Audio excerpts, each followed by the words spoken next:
십자가를 지셨나. 하늘 귀한 영광 버리고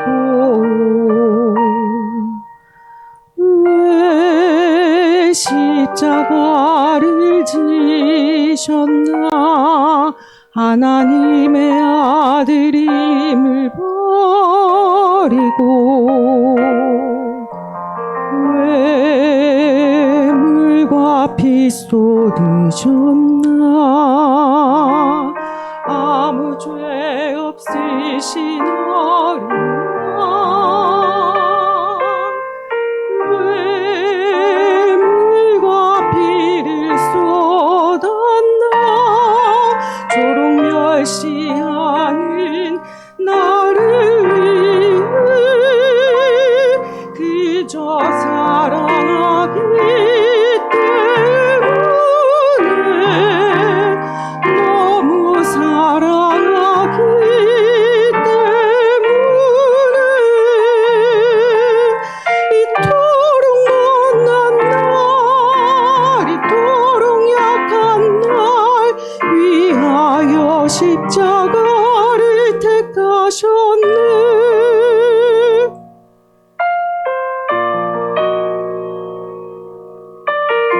왜 물과 피 쏟으셨나.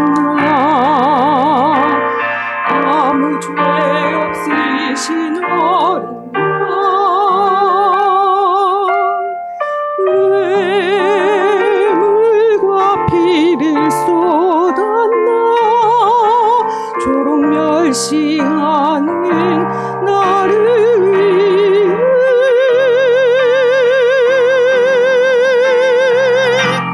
그저 사랑하기 때문에, 너무 사랑하기 때문에 이토록 못난 날, 이토록 약한 날 위하여 십자가를 택하셨네.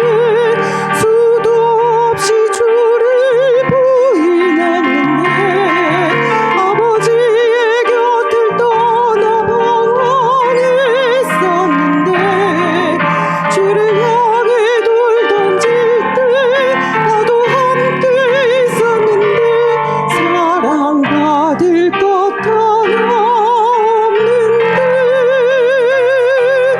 왜 날 위해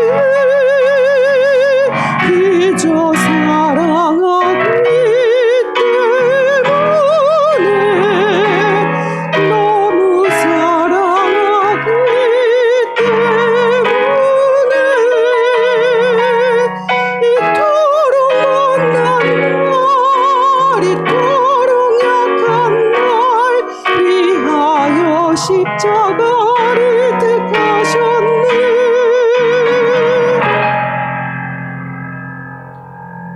이토록 못난 날, 이토록 약한 날 위하여 십자가를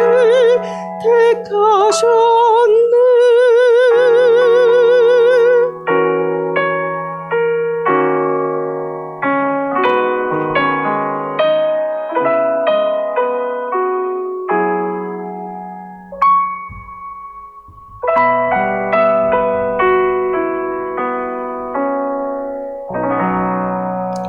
아멘.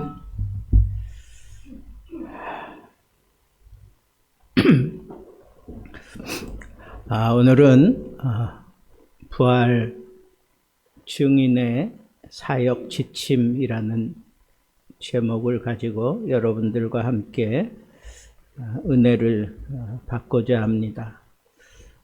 부활은 2000년 전 어느 한 지점에서 일어난 사건이 아니라 부활을 하나님이 우리에게 허락하신 것은 사명이에요. 사명. 사건이 아닌 사명으로 우리에게 주셨습니다.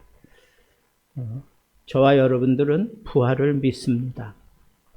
그런데 부활을 믿는다, 라고 하는 것보다 더 중요한 질문을 스스로 한번 해봐야 됩니다. 그 부활을 믿는다면 지금 나는 그 부활로 말미암아 내 삶이 어떻게 변화되었는가 하는 것을 스스로에게 묻고 변화된 나의 모습을 한번 찾아봐야 합니다. 예수님께서 부활하신 다음에 먼저 그 무덤에 찾아왔던, 기대 없었던 그냥 사랑하는 마음만 있고 기대는 없었어요. 부활에 대한 기대 없었습니다. 그 여인들을 천사의 말을 듣고 부활하셨다고 하는 소식을 막 증거하기 위해서 뛰어가던 그 여인들을 불러요. 평안하냐? 그러면 평안하냐? 그러면서 만나 주셔요. 그랬더니 여인들이 그 발을 잡고 막 감격에 겨워하며 눈물을 흘리고 그랬잖아요. 그런데 우리 주님은 그 찾아오는 여인들에게 요구하셨던 게 있어요. 그게 뭐냐 하면 너희들이 내 말을 믿었다면 무덤을 보러 오는 것이 아니라 지금 부활한 나를 보러 왔어야 했다라고 하면서 그 믿음 없음을 사실은 지적하는 거예요. 그래서 그리스도를, 부활하신 그리스도를 만나면서 여인들 마음이 두렵기도 하고 큰 기쁨이 함께 있었어요. 왜 두려울까요? 바로 그 말씀에 대한 꾸짖음이라고 저는 한편으로 생각하는 거예요. 이미 예수님이 부활하실 것을 말씀을 하셨어요. 여러 차례. 그렇지만 그 부활은 기대하지 않고 무덤을 보러 오려고 했던 그 여인들의 그 안타까움을 우리 주님이 만나 주시면서 지적을 한 거죠. 또 그 다음에 제자들에게도 찾아갔어요. 근데 제자들 부활의 주님을 보았는데 그 자리에 없었던 도마는 나는 도무지 믿을 수가 없다. 그 손에 못 박힌 그 자국에 내가 손을 넣어보고 창에 허리 상한 그곳에 내 손가락을 넣어보고야 나는 믿겠다 그랬어요.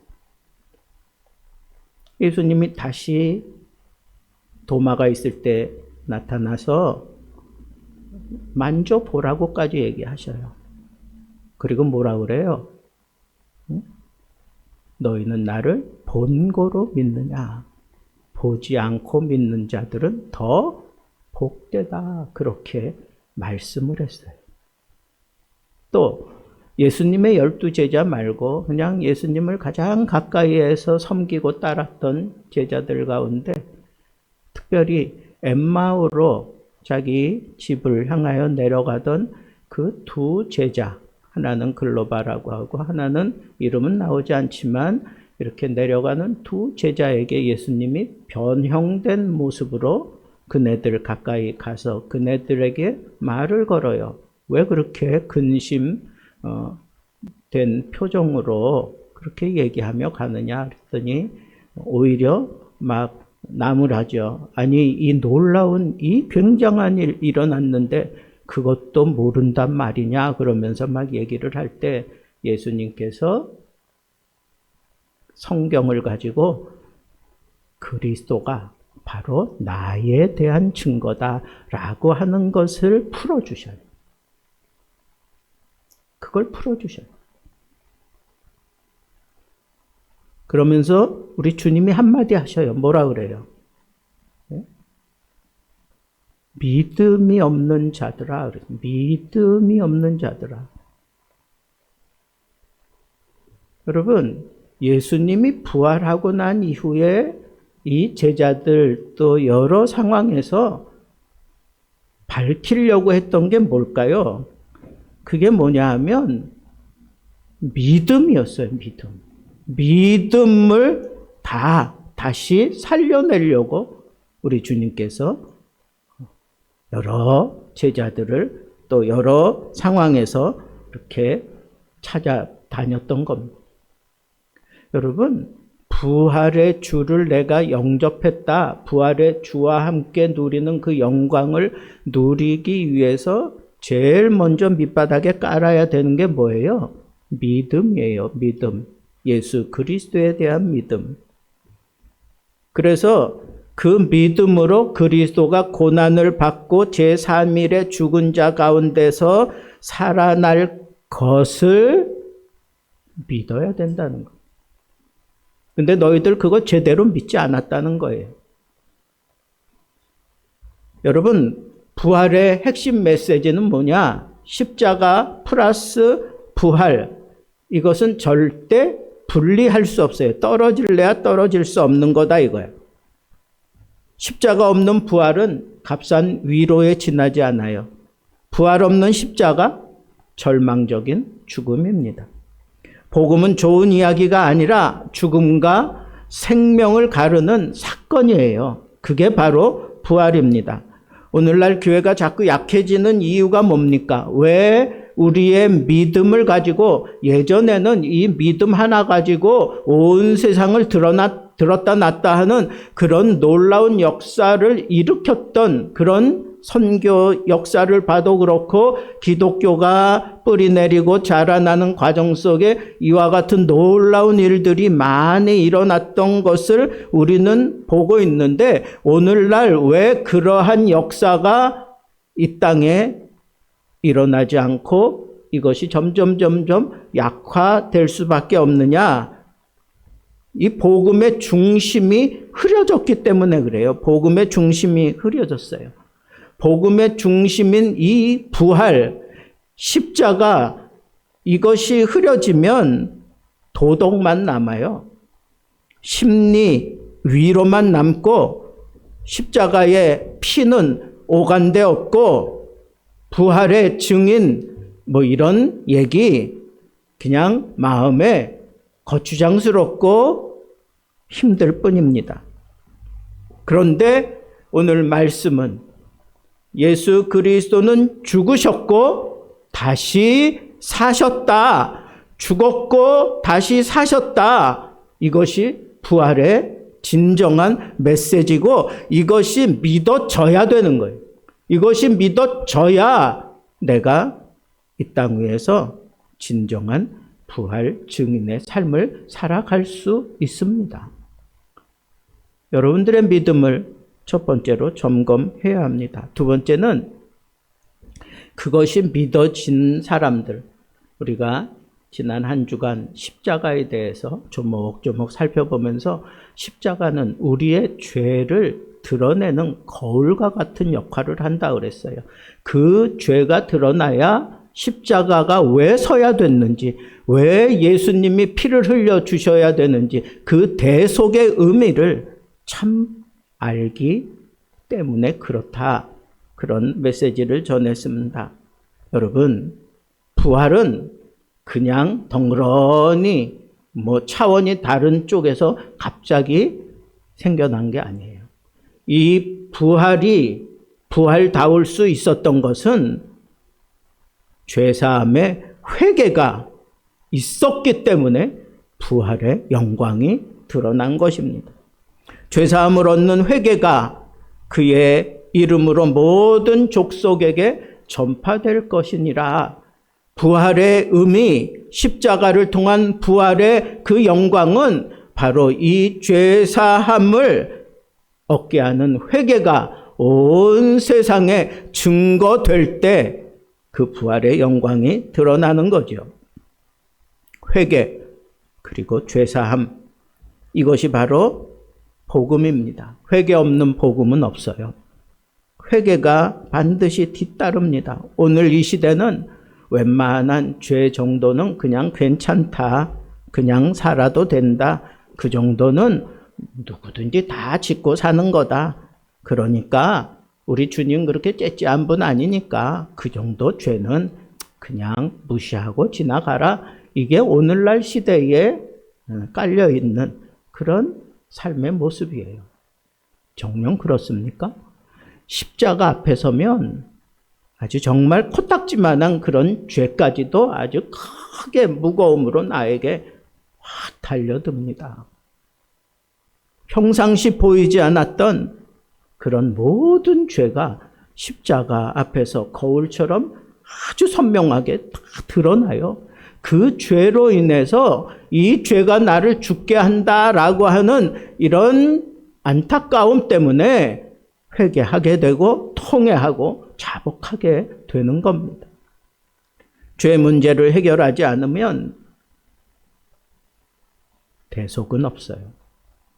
죄 문제를 해결하지 않으면 부활의 영광도 없습니다.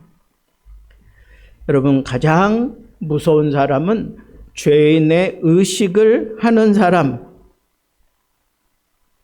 그 죄의식이 없는 사람도 무섭지만 죄를 인정하지 않는 사람은 사실은 더 무서운 사람입니다. 언제든지 죄와 결탁해서 죄가 이끄는 대로 무작정 따를 사람이기 때문에 그렇습니다. 부활 증인의 메시지는 너무 선명해요. 돌이키라는 거예요. 그러면 살 것이다. 그게 진정한 부활의 메시지예요. 여러분, 우리가 부활 증인으로 어떤 삶을 살아야 되느냐? 첫째는 믿음을 가지고 십자가의 능력을 그대로 흡수하면, 그리고 나면 이 죄사함의 회개를 선포하는 삶을 사는 것, 그게 부활 증인의 삶이에요. 오늘날 참 전도하기 힘든 때가 됐어요. 교회를 자꾸 도덕적인 그런 기준으로만 자꾸 이해하고 보려고 해요. 세상이 자꾸 그렇게 몰고 가요. 여러분, 예수 안 믿는 사람들이 더 도덕적으로 잘 살고 정말 부처님 가운데 토막처럼 살아가는 사람들 더 많습니다. 그렇다고 해서 그 사람들이 구원받는 거예요? 아닙니다. 그래서 구원받는 게 아니에요. 도덕적으로 깨끗해졌다고 구원받는 게 아니에요.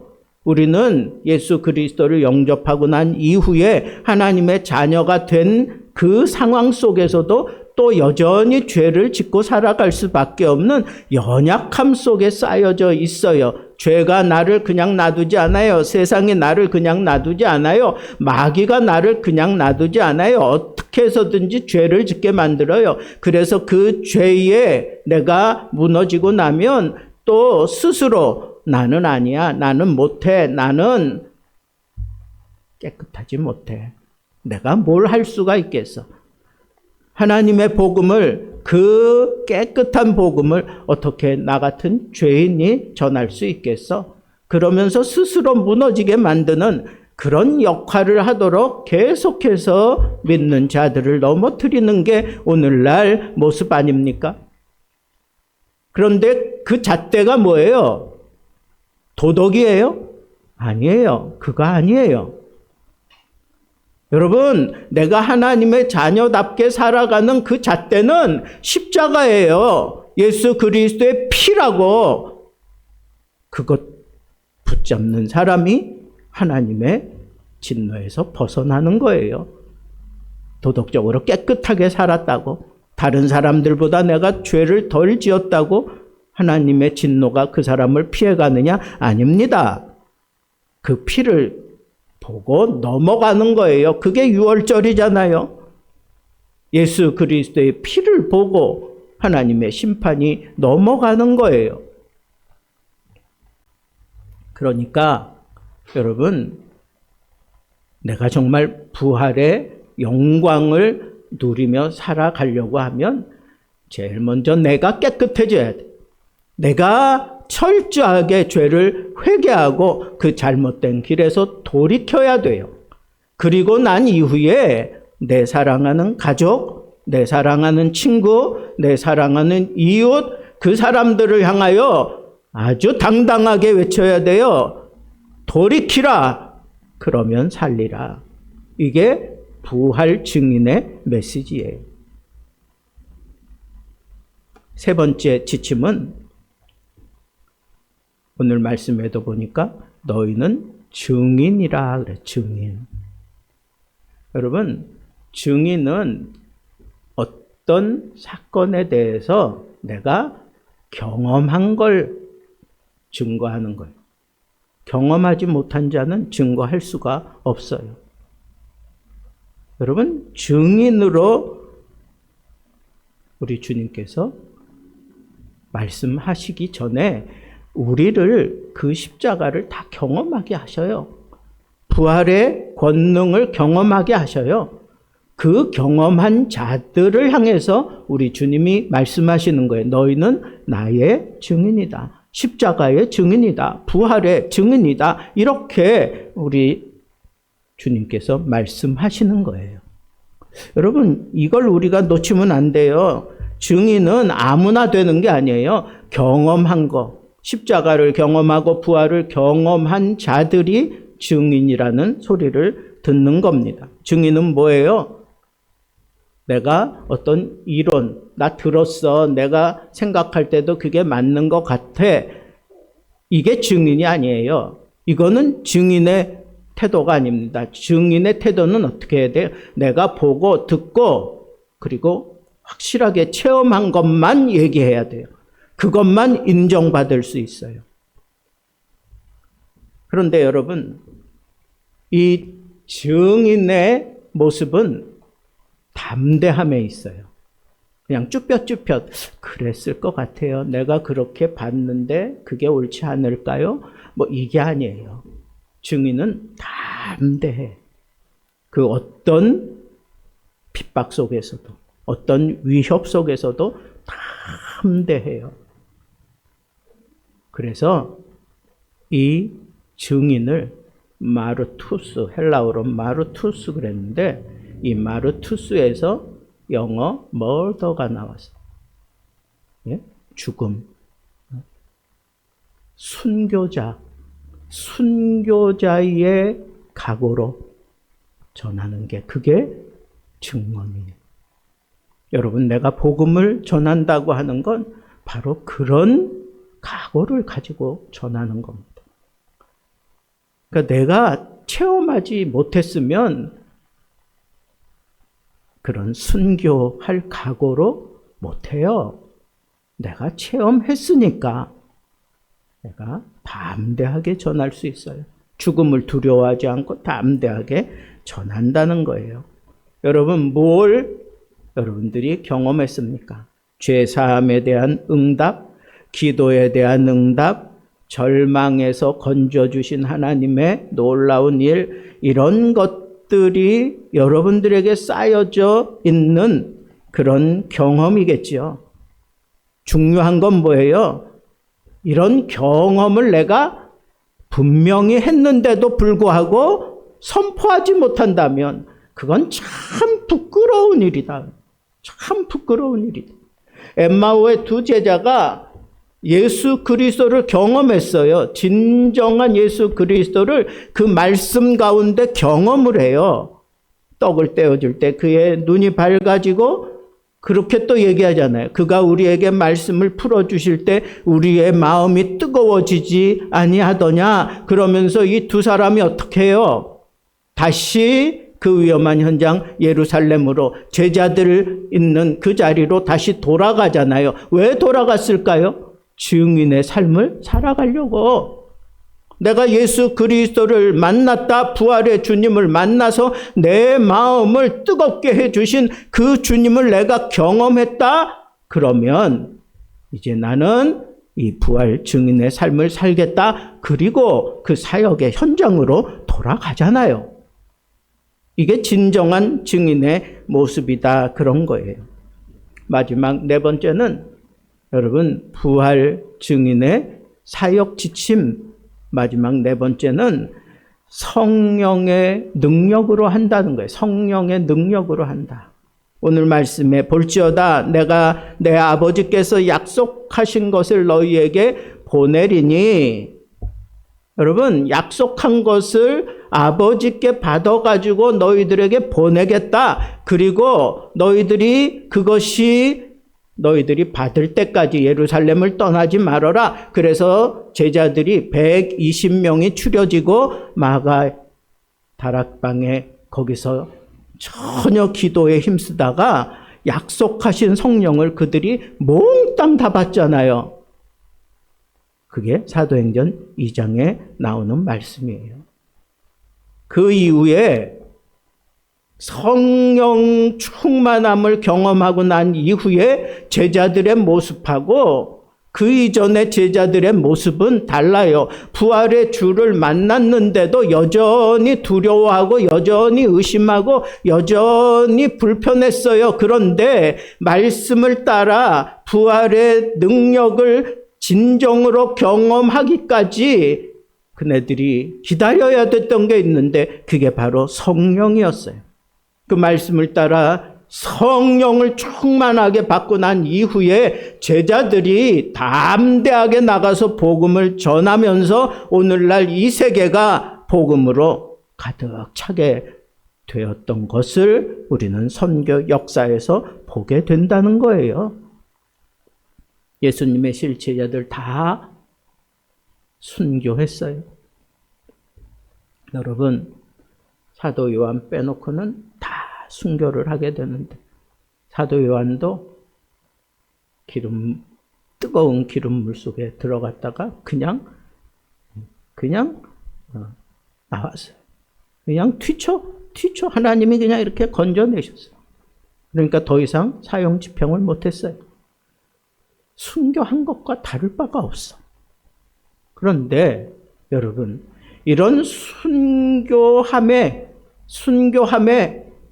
이르는 것도 그렇고 또 복음을 부활의 주를 경험하고 난 이후에 증인의 사명을 감당해 갈 때에도 그렇고 그네들을 사로잡고 온전히 이끌어갔던 분이 바로 성령이에요. 성령 충만함이에요. 얼마 전에 제가 여러분들에게 말씀드린 대로 부흥이라고 하는 영화, 그 영화 속에서도 계속해서 얘기하는 게 뭐예요? 세계 곳곳에서 일어났던 부흥은 다 동일하다는 거예요.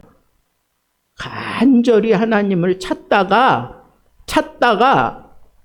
목마름 속에 하나님을 기대하고 하나님에게만 집중하다가 성령께 사로잡혀서 그네들의 진정한 부흥이 일어났다는 거예요. 우리나라의 성령 충만함의 역사가 1903년 원산에서 그리고 1907년 평양 장대현 교회에서 폭발적으로 일어나요. 그때도 동일해요. 동일해. 그러면 여러분, 우리가 성령 충만함을 받고 성령의 능력으로 내가 이 부활 증인의 삶을 온전히 살아내기 위해서 성령을 충만하게 받기 위해서 기다릴 때 필요한 자세는 하나밖에 없어요. 간절한 목마름이에요. 하나님을, 성령을 간절하게 찾는 거. 다른 거 없어요. 온전히 거기에만 집중하다가 성령께서 충만하게 우리 심령에 부어지면 그때 진정한 부활 증인으로서의 삶을 내가 살아가게 된다는 거예요. 여러분, 다른 거 없어요. 그냥 기다리는 거예요. 예수님이 기다리라 그랬잖아요. 성령을 부어주실 때까지. 기다리면서 그때 보니까 간절하게 오로지 거기에만 집중하여 기도했다 그랬어. 기다림의 기도, 간절함의 기도. 그랬을 때 성령이 어김없이 그네들에게 오셨던 것처럼 오늘도 마찬가지예요. 내가 부활 증인이 분명하다. 그러면 나도 이렇게 간절하게 성령을 기다리다가 성령 충만함을 받고 나면 그때는 내가 성령께 사로잡혀서 이 부활 증인의 사역을 제대로 감당하게 된다라고 하는 거예요. 왜 기다리라고 했습니까? 능력 없이는 안 된다는 거예요. 사람의 힘만 가지고 사람의 지혜만 가지고 복음이 증거되지 않아요. 성령의 능력이 필요합니다.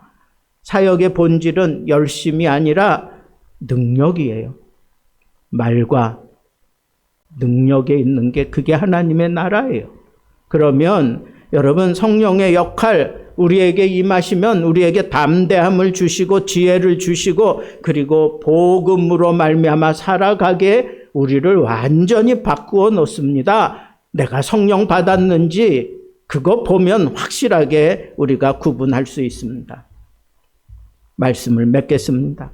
내가 부활 증인이다라고 하는 것을 우리가 깨달아야 돼요. 믿음을 가지면 내 정체성이 분명해집니다. 나는 부활 증인의 사역자다라고 하는 분명한 정체성이 생겨요. 그 정체성을 가진 그 사람들은 성령 충만함을 받고 증인으로서 살아가게 되고 죄사함의 선언을 하게 되고 그리고 부활의 주를 경험하기 위해서 부활의 주를 내가 정말 만나기 위해서 발버둥치며 살아가게 되는 것입니다. 말씀을 맺겠습니다. 지금 이 순간에도 세상은 우리에게 묻고 있습니다. 정말 예수가 살아있는가? 부활해서 살아있는가? 여러분들은 어떻게 대답할 겁니까? 저 사람이 바로 예수 부활의 증인이다 라고 하는 그런 호칭을 들으면 얼마나 영광스러울까요? 당신의 입을 통해 복음이 흘러가야 되는데 당신의 삶을 통해 부활이 증명되어야 하는데 여러분 성령께서 나를 사로잡으면 나는 침묵하지 않고 말하게 되는 겁니다. 성령께서 나를 사로잡으면 더 이상 한 곳에 숨지 않습니다. 당당하게 나가서 복음을 전합니다. 성령께서 나를 사로잡으면 그 상황 앞에 있는 것들이 얼마나 강력하게 진을 쳤다고 할지라도 나는 뒤로 물러나지 않습니다. 성령이 나를 통해서 말 한마디를 하더라도 다이너마이트 같은 강력한 힘을 발휘하며 성령으로 말미암아 이 부활의 증거를 내가 힘있게 감당할 수 있게 되는 것입니다. 여러분, 우리 모두 다 부활의 증인입니다.